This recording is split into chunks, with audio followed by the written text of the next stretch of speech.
Assalamu alaikum and good evening to everyone. I've been associated with Abraham Malik for quite a long time, and he has already told you that I'm a science teacher, so my personality is up there now. I'm trying to match few colors today, because luckily it's my birthday as well. So I'm trying to wear a green turban, along with a green background, and a pen offered to me by this organization last year when I went and spoke on this occasion. So it's a privilege to be a part of this big congregation today with religious leaders, political leaders, and other senior members here. I'm part of a Vedic religion. As per our thought process, there is only one religion in the world. And there are other faiths who are trying to approach that universal religion from different angles.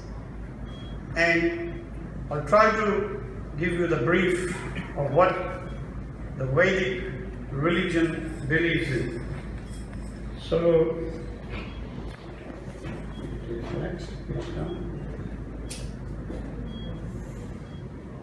thank you. All right, so that's my Sikh faith and that's my name there. First of all, I try to find a statement which aligns with our thought process, and I was able to find it. I've shared it a lot of time on the Facebook, and everyone comes out with quite a nice view on this statement, that we are not human beings having a spiritual experience. We are rather spiritual beings having a human experience. And the whole talk will be basically going around this theme. So we believe that humans are nothing but a unity of mind, which is a sentient lower self. The brain is controlled by mind, but the brain has 5 senses, which help us to achieve a higher spiritual state. Then body is a non-sentient, made up of 4 elements, what you call fire, basically matter. After fire, there are 3 elements are water, air, and dust. So they are not sentient. The soul is sentient, but the soul is split in 2. I have a higher consciousness here, I have a lower consciousness here, and they should communicate with each other if I want to attain a higher spiritual state.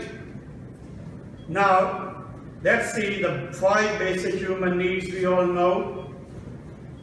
We can't survive without air for 3 minutes, we can't survive without water for 3 days, we can't survive without food for 30 days, then shelter, clothing, and this.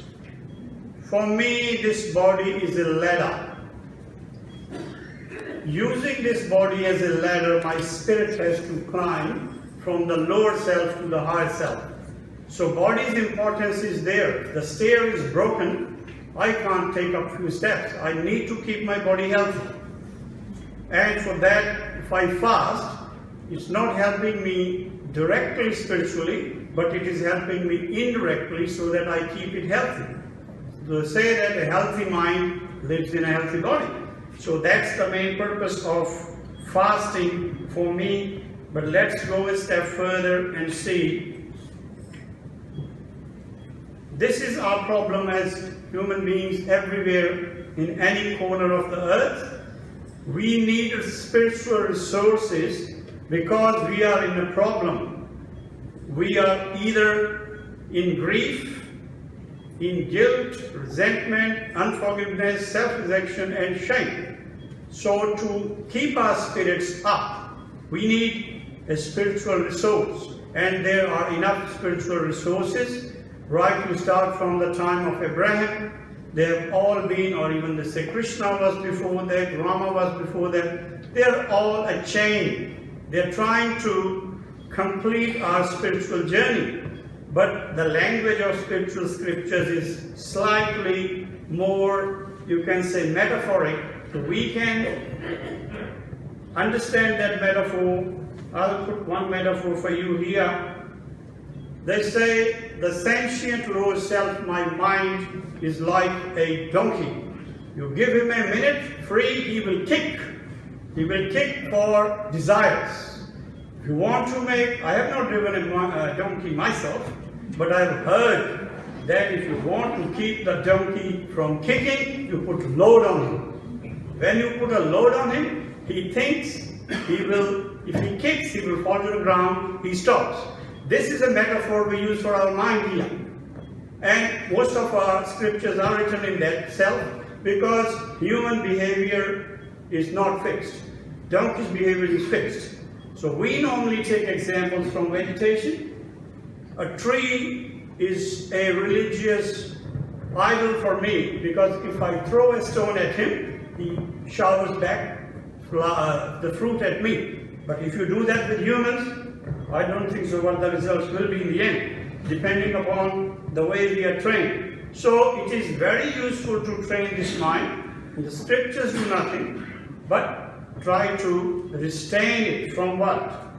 There is always a fight going on between these two, needs and wants.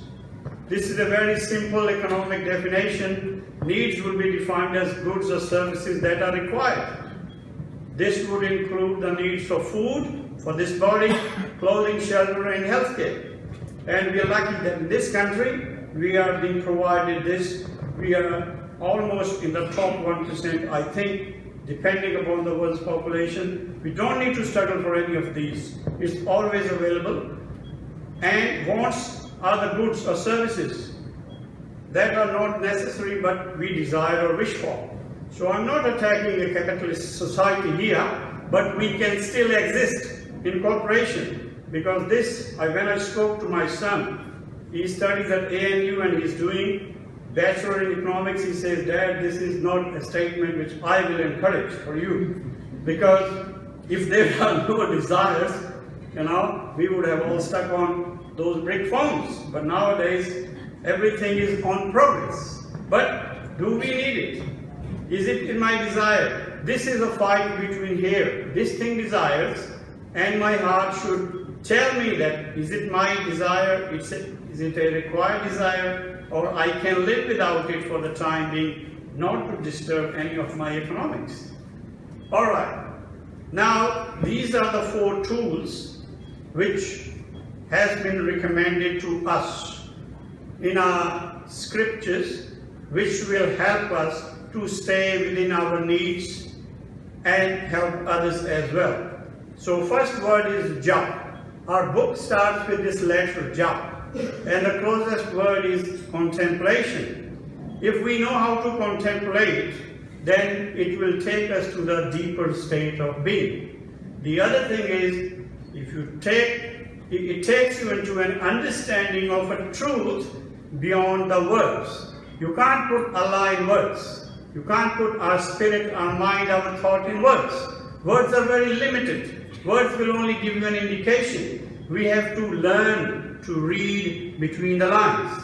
That's what I'm saying the metaphoric sense of all scriptures are. Because whenever I come in contact with Christians or Islamic people, I could understand those similes pretty well, but sometimes I have to struggle to explain these, because if you have not been trained, then it's the same word, but you can take slightly different sense. Second is the tap, penance. What is a penance? It is all done by your mind. The jap is also done by my mind here. The penance is also done by my mind. It is correcting or compensating for one's own errors and weakness, self-analysis. Then it will ultimately remove the imbalance between the supply and the demand. Most of the time we are depressed because our demands are too much and we don't have enough supply of, you can say, whether money or other financial resources. Then the last 2 words, sanjam.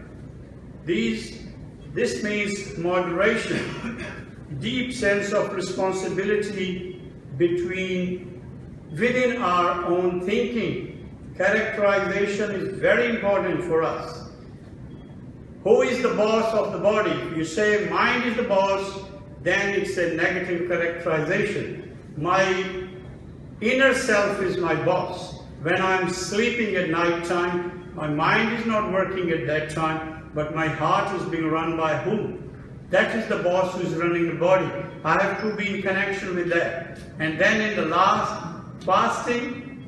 Fasting is for me a religious vow, because everything has to be connected to my spirit. And I've tried to look for something. This is a normal wording, I think, comes from a wedding ceremony during Christian faith. I think this is what, but I've tried to understand it from my own perspective, that the wedding is taking inside me.